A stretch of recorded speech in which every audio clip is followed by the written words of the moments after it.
Olá pessoal do nosso Música por Paroxítona. Hoje vamos falar aqui de uma banda muito conhecida aí dos brasileiros, lá na década de 80, uma banda inglesa. Vamos falar aqui do Tears for Fears, Lágrimas para Medo. Na verdade, essa banda começou lá em 1981. Hoje vamos falar aqui da banda, mas primeiramente vamos lembrar aqui do aniversário de um dos seus principais componentes, o Kurt Smith, o baixista e vocalista e também compositor da banda. Kurt Smith, no último dia 24 de junho, completou 2 anos. Então aproveitar aqui para fazer aí falar um pouco dessa banda em 2 tempos, falar um pouquinho hoje homenageando aí o Kurt Smith.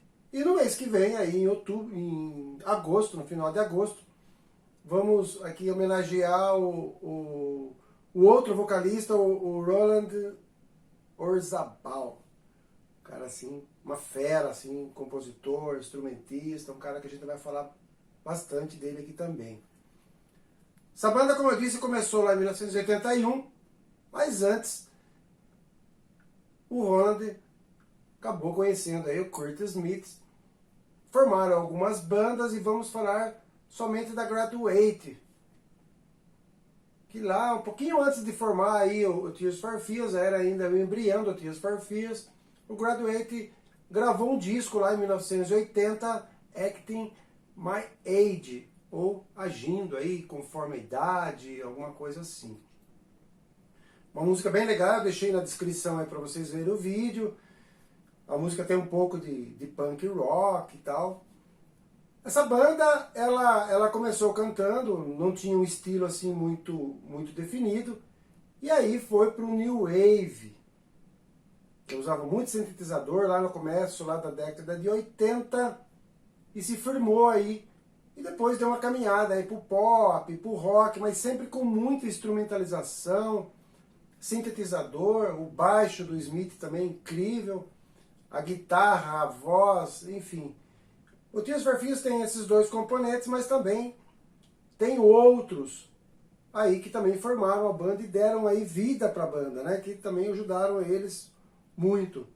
Um deles é o baterista, o Manny Elias, que também compõe também. E tem o Ian Stanley. Ian Stanley é nos teclados. Então formou basicamente aí o Tears for Fears com destaque aí pro Kurt e para o Roland. Então, em 83, eles já gravaram o primeiro disco, o The Hurting, que é um disco também que fez muito sucesso lá na Inglaterra. Pegou 2º lugar, 1º lugar, algumas músicas dentro do 200, lá, Hot 100, que são as mais lá executadas na Billboard. Fez muito sucesso nos Estados Unidos e também na Europa. Nesse disco de 83, o The Hurting, podemos destacar aqui o Pale Shelter, uma música bem legal também, vocês vão poder conferir aí na nossa descrição, que fez sucesso também aqui no Brasil, esse Pale Shelter de 83, do primeiro disco deles. O nome Tears for Fears foi tirado lá pelo Orzabal, que era um grande fã aí dessa terapia, de um livro, o The Primal Revolution. Tem outros livros, mas para resumir para vocês, seria aí uma terapia, uma teoria de terapia de um terapeuta americano, o Arthur Janov. Esse Arthur Janov fez uma teoria dizendo que todas as neuroses, os traumas, ocorriam sempre na infância. Então tudo adivinha lá da infância. E aí o Orzabal lia muito sobre essa teoria, inclusive o John Lennon e a Yoko Ono também fizeram aí, participaram dessa terapia e tal, era muito difundida na época. E aí eles tiraram aí esse nome Tears for Fears, Lágrima dos Medos, que tem a ver muito com essa teoria aí do Janov. Só para marcar aqui falar um pouquinho da característica da banda, a começar aí pelo nome, os integrantes como eu disse, todos eles escreviam aí com destaque para o Roland Orzabal, que é o guitarrista, Kurt Smith e os outros dois também compunham. E eles trabalhavam, Orzabal principalmente, um intelectual, ele também falava muito nos seus discos, nas suas músicas, ele falava muito sobre os relacionamentos pessoais, falava muito sobre o mundo, sobre os medos, sobre a liberdade, sobre as terapias, sobre os... Enfim, ele trabalhava bastante essa questão social e também essa questão da neurose humana. Então, a gente vai falar de algumas músicas, vocês vão poder checar isso. Hoje nós vamos falar aqui de um disco dos mais premiados da dupla, que é o disco de 1985, Songs from the Big Chair, canções da grande cadeira, de uma cadeira grande. Na verdade, esse disco aqui, o nome desse disco, Orzabal trouxe lá de um livro que tinha também uma minissérie lá da TV. E aí, essa minissérie chamava-se Sybil. Fez grande sucesso na televisão americana. E aí a Sally Field, uma grande atriz aí da década de 70, essa minissérie passou lá em 1976 e falava sobre as várias personalidades de uma mulher. Ela fazia terapia e a Big Chair, aí, a grande cadeira, era o divã. E ela tinha várias, ela tinha várias personalidades. E aí esse disco, por que que o Orzabal colocou? Porque ele também dizia que esse disco aqui era como aquela mulher que tinha várias personalidades, navegava para tudo. Então, muita calma, tinha hora muito apaixonada, muito envolvida com as questões sociais e tal. E aí o Orzabal resolveu fazer uma referência aí das canções da grande cadeira. A Sally Field, voltando aí para a série, ganhou o seu primeiro Emmy da TV americana em 77 por causa da sua atuação. Ela fazia a protagonista lá da série. Só para poder exemplificar um pouquinho aí. Então, esse disco aqui, como eu disse, eu acredito que seja o melhor disco deles. Depois, em 89, vai ter outro disco lá que a gente vai comentar numa outra postagem. Mas aqui eu tenho muita música, muita música conhecida dos brasileiros. Então, a gente vai postar aqui, por exemplo, Everybody Wants to Rule the World.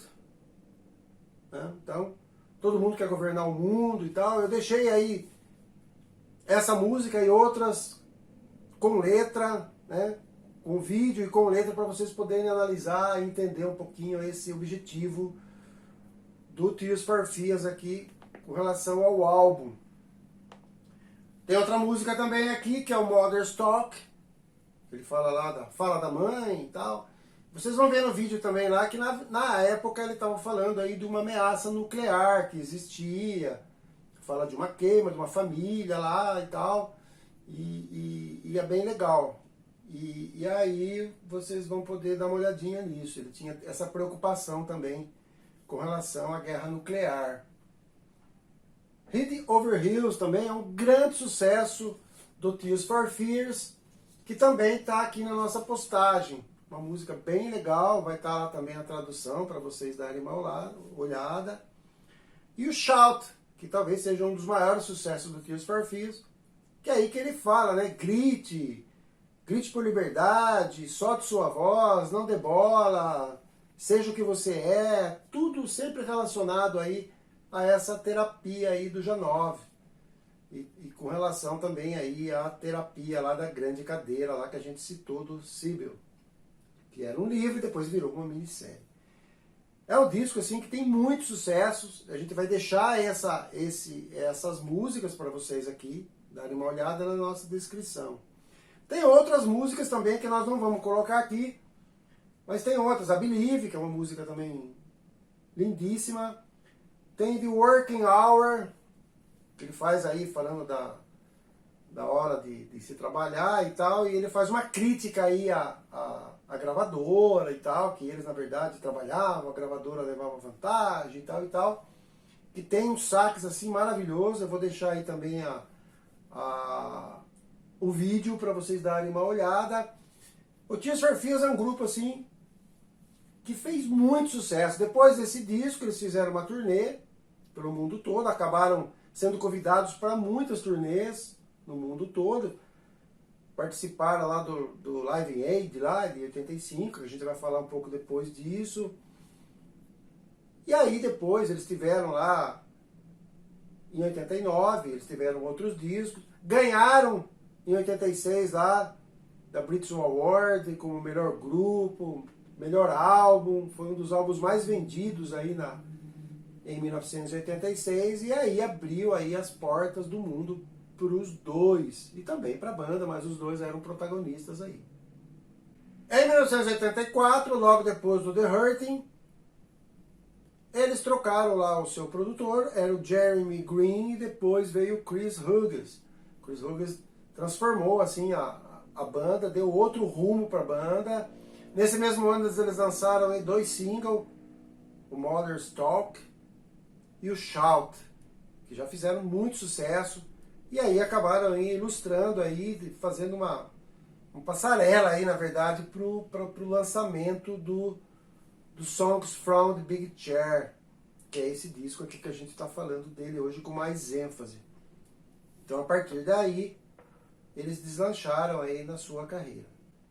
Falando ainda um pouquinho da vida pessoal do Curtis Smith, que, como eu disse, aniversariou aí há algumas semanas.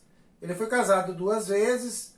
Primeiro casou com a Linda Altman em 82 até 88. E depois, em 96, ele casou com a Frances Pennington. Com ela ele teve 2 filhas e vive com ela até hoje. Depois tem umas idas e vindas aí. Depois do disco de 89, em 91, ele saiu, o Curtis saiu do Tears for Fears, o Orzabal continuou, e depois em 2000 ele voltou e continuaram a sua carreira. O Orzabal continuou usando o nome Tears for Fears, lançou alguns discos, o Curtis Smith também tentou aí uma carreira solo sem muito sucesso, e depois retornou. Na próxima postagem, aí no mês que vem, em agosto, a gente vai falar um pouquinho mais do Orzabal e mais um disco aí de 89, um belíssimo disco também, que nós vamos falar aqui no aniversário do Roland Orzabal. Então, fica aqui essa homenagem aqui, ó, Curtis Smith, pontapé inicial aí para falar do Tears for Fears, que é uma banda importantíssima no cenário musical da Inglaterra e depois conquistou todo mundo com as suas letras assim bem elaboradas, uma instrumentalização, o baixo do Curtis Smith maravilhoso, a voz do Orzabal e toda a banda tocando. Vale a pena aí conhecer, quem quiser conhecer um pouco mais. Então a gente está falando aqui desse disco, esse disco aqui incrível do Tears for Fears. Quem quiser conhecer um pouco mais, procurar aí nos streaming ou procurar no YouTube, vai achar aí muita explicação para muita música sobre a história aqui desse disco, que é incrível. Fica aqui então a nossa homenagem ao Tears for Fears, e principalmente a Curtis Smith, e voltaremos aqui para falar mais um pouco dessa incrível banda que conquistou aí o pessoal aí lá na década de 80 e 90 também. Grande abraço a todos, uma boa audição, dê uma olhada aí nos nossos vídeos aí abaixo, e vocês vão poder curtir melhor aí o Tears for Fears.